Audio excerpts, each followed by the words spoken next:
When I started following Charlie Kirk in 2019 was the same period and time I was writing my book, The New Man of Africa. In fact, the young man inspired me to put an argument forward in as a protagonist against the degradation towards the person of African origin, with the views that why should it be that in history a black man has been relegated to the third place, if not fourth place, in the hierarchy of man? And secondly, why do you think that a black man has to exist under the authority of the white man? But then I have a rivalry argument that rivals this same theory. We believe that whatever a white man can do, a black man can and has proven to have done so, even though he's not given his proper recognition in history. Given the same tools, time, and place, a black man will achieve the same result, if not better, than a white man. So there's no place in the biological equilibrium of a human being where it states that scientifically, intellectually, or physiologically or physically, a white man is better than a black man. So why was this argument retentional in me as at 2019? Was because I saw Charlie Kirk speaking in degradation of the person of African origin.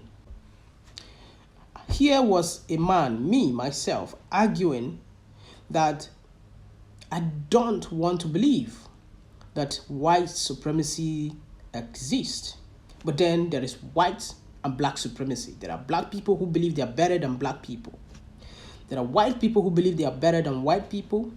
And there are white people who believe that they are better than the entire universe. That without them or without their invention, the universe or life or society would have been dark and backward and such and such and such. And so what I saw in Charlie Kirk representing that fact, stating it and putting forward argument that suggests that a white man is superior to a black man in 2019, I found it to be disrespectful.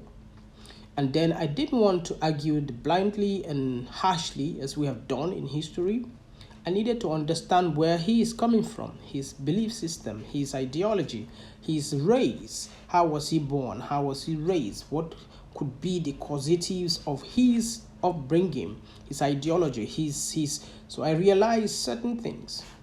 Throughout, when I listened to Charlie Kirk, I saw him argue in various topics that are high tension in the USA, in the political space of the USA.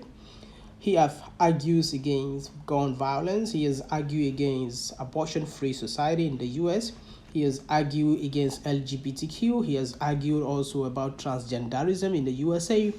So I found him to be a man who wants to balance the equilibrium of society in terms of moral justice and the chastity of society. That I also believe that for a sane society to exist, we need to have a balanced interpretation and translation clearly of our various culture according to tribes, of our belief system according to culture, of our ideology according to our belief system, and everything around the entire wovery of the existence of man in society, globally, everywhere, universally.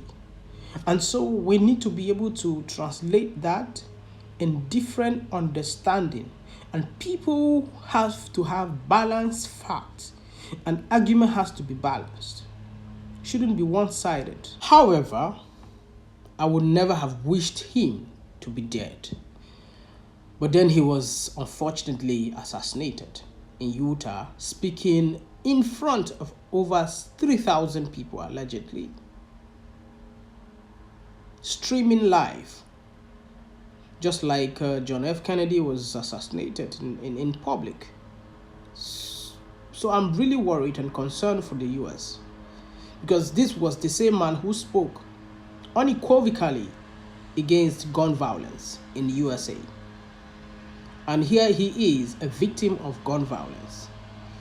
As much as he was a fascist, combining liberalism, conservative, and fascism kind of politics, because he aligned with the Trumps and the likes, and he's somewhat very radical in his theory, as much as the vice president of the US and the president of the US, they have this combined liberalism, conservative, and fascism kind of politics. But then you can't take away the power of a man who wants a society the way he wants it.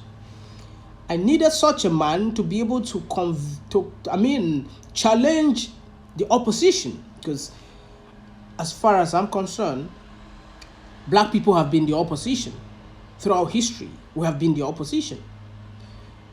Until we take over power to be able to balance the equality we want, we're always going to have to debate about it. And so I mourn and I pray for the family of Charlie Kirk, his children, his family. Nobody should live to experience such pain. He was a voice that we needed in our current society. I realize that Charlie Kirk is a white man, as I am a black man. He wants a society that he wants. I want the society that I want. I want to defend my people.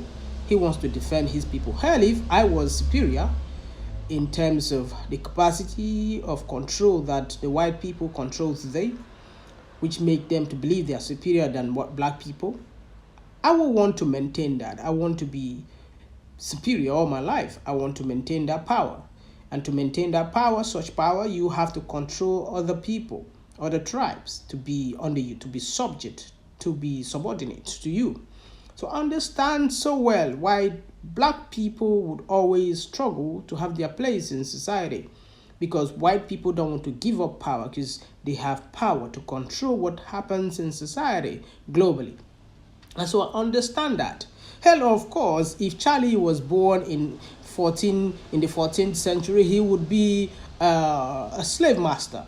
He would have plantations. He would have all sort of plantations, and he would buy slaves from Africa and the Caribbeans, and he would conquer India, and he go any length to bring them to work for him. I used to think that was the man he was when I started following Charlie Kirk. But then I started seeing that he was balancing philosophy, theories, right from time argument have been put forward, right from the time of Aristotle and co. Argument balance society. You have to bring your argument, state facts, and we argue. The best debater wins the day. So I realized that most times when Charlie speaks, he brings forward arguments and state facts, even though he exaggerated sometimes. And